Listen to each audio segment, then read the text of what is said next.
Hello everyone, welcome to Sanmardha classes. Let us see question number 11 of chapter Is matter around us pure? What is an element?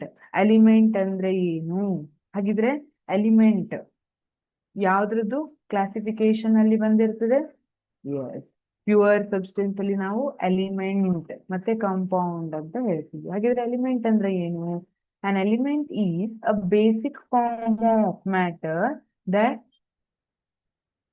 cannot be broken down into simpler substances by chemical reaction. ಹಾಗಿದ್ರೆ ನಾನು chemical reaction ಮಾಡಿನು ಅದನ್ನ simpler substance simpler substance ಆಗಿ ಮಾಡ್ಲಿಕ್ಕೆ ಬರೋದಿಲ್ಲ. ಆ form ಅಲ್ಲಿ ಇದ್ರೆ ಏನಂತ ಕರೀತಾರೆ? ಅದನ್ನ ಎಲಿಮೆಂಟ್ ಅಂತ ಕರೀತಾರೆ. It's a basic form of matter that cannot be broken down into simpler substance by chemical reaction.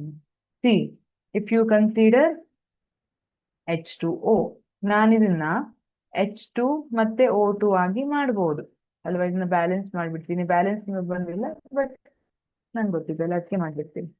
2H2O ಇದೆ, H2 ಮತ್ತೆ O2 ಆಗಿ ಮಾಡಿದ್ರೆ ಈಗ H2 ಏನಿದೆ ಇದು ಮಾಲಿಕ್ಯೂಲ್ ಇದೆ, ಬಟ್ ಹೈಡ್ರೋಜನ್ ಏನಿದೆ ದಟ್ ಈಸ್ ಎಲಿಮೆಂಟ್. ಆಕ್ಸಿಜನ್ ಏನಿದೆ ಅದು ಎಲಿಮೆಂಟ್ ಇರುತ್ತೆ.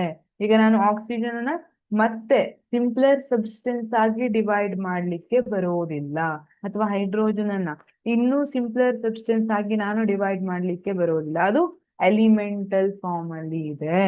ಅನ್ element is a basic form of a matter that cannot be broken down into simpler substances by chemical reactions. ಅದನ್ನ ಎಲಿಮೆಂಟ್ ಅಂತ ಕರಿತೀವಿ.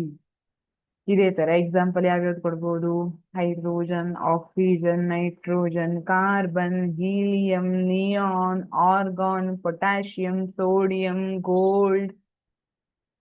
ಸಿಕ್ಕಾಪಟ್ಟೆ 100 ಮೇಲೆ ಎಲಿಮೆಂಟ್ಸ್ ಇದಾವೆ. Thank you.